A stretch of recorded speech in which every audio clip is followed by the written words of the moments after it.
1930 চনত স্থাপন হোৱা অসমৰ দ্বিতীয়খন উচ্চ শিক্ষানুষ্ঠান জগন্নাথ বৰুৱা মহাবিদ্যালয় আৰু এই মহাবিদ্যালয়লৈ অসমৰ বিভিন্ন প্ৰান্তৰৰ ছাত্ৰ ছাত্ৰীসকল আহি বিগত দিনবিলাকত অধ্যয়ন কৰিলে।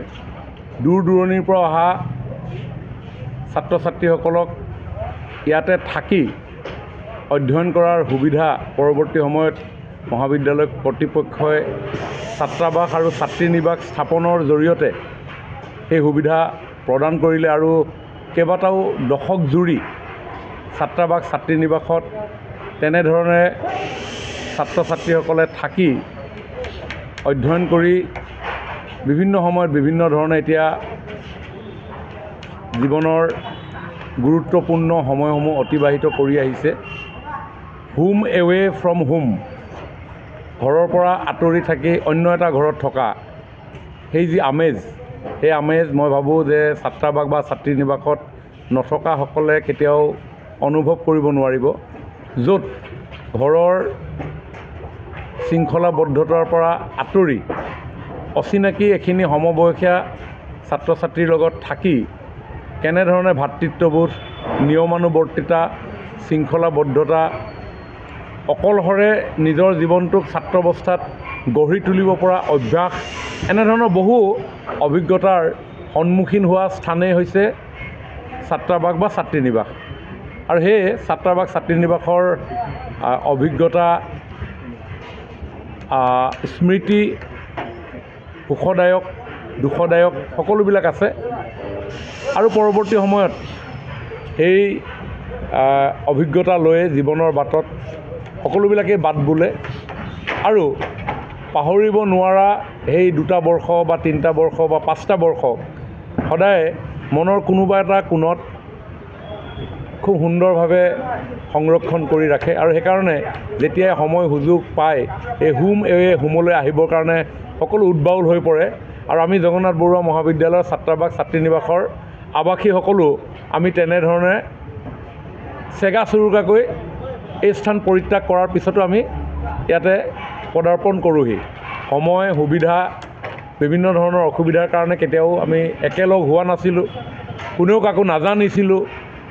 কিন্তু যোৱা 14 চনত এটা উদ্যোগ গ্ৰহণ কৰা হৈছিল, বিশেষভাৱে ছাত্ৰাবাসত বসবাস কৰা আৱাসীসকলৰ এটা মিলন সমাৰোহ। সেই মিলন সমাৰোহতে পৰৱৰ্তী সময়ত আমাৰ এই পৰিয়ালটোৰ, বিশেষভাৱে মহাবিদ্যালয় পৰিয়াল, এই আৱাসৰ পৰিয়ালক লৈ কিছু পৰিকল্পনা, কিছু চিন্তা কৰাৰ এক চিন্তাৰ পাতনি মেলা হৈছিল। কিন্তু সেয়াও চিন্তাতে থাকি গ'ল। যোৱা বৰ্ষৰ 24 আৰু 25 তাৰিখে ছাত্ৰাবাস ছাত্ৰীনিবাসৰ 3টা বেটছ 95, 96, 97ত পঢ়া 3টা বেটছ লগ হৈছিল আৰু সেই তেতিয়াই পুনৰ আৰম্ভণিৰ পৰা এতিয়ালৈকে অধ্যয়নৰত সকলো আৱাসীক লৈ এখন সন্মিলনৰ পোষকতা কৰা হৈছিল, য'ত ইতিমধ্যে ৰন্তু পানীফুকনে কোৱাৰ দৰে আমাৰ আৱাসৰ বয়স অনুসৰি থকা বিভিন্ন কথা বতৰাবিলাক আমি আগুৱাই লৈ যাব পাৰোঁ নেকি। কাৰণ বিভিন্ন লোক বিভিন্ন ক্ষেত্ৰত এতিয়া কৰ্মজীৱনত তেওঁলোকে আগবাঢ়ি গৈছে, তাৰ পৰা কিবা সহায় হ'ব পাৰে নেকি, এনেধৰণৰ চিন্তা লৈয়ে এই আৱাসী সন্মিলনৰ আয়োজন কৰা হ'ল। আমাৰ প্ৰাক্তন আৱাসী যদি তেওঁলোকৰ লগত যোগাযোগ হ'ল, তেওঁ আমি জানোঁ যে এটা দায়িত্বশীল অসম চৰকাৰ দায়িত্বশীল মন্ত্ৰী পৰ্যায়তো আছে। গতিকে তেওঁলোকৰ লগত গোটেই কথাখিনি আলাপ আলোচনা হ'ল, চিন্তন হ'ল, মন্থন হ'ল। তাৰপিছতে এই গোটেই গতি এটা প্ৰক্ৰিয়ালৈ আগবাঢ়ি গুচি গ'ল।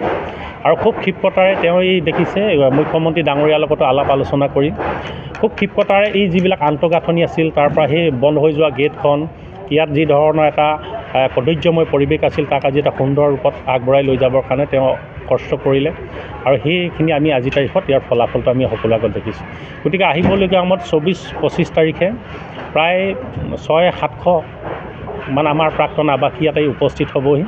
গতিকে এই সন্দৰ্ভত আহিবলগীয়া সময়ত যিটো পৰিকল্পনা প্ৰাক্তন আৱাসীয়ে কোনবিলাক লক্ষ্য উদ্দেশ্যলৈ আগবাঢ়িব বা এই দুদিনীয়া বৰ্ণাঢ্য কাৰ্যসূচী আমি কেনেধৰণে ৰূপায়ণ কৰা হ'ব ইয়ালৈ নৰ্থ ইষ্টৰ বহুবিলাক ইয়ালৈ আহিব ইয়াত দেখিছে ইয়াত প্ৰদৰ্শনী ইয়াত আৰম্ভ হ'ব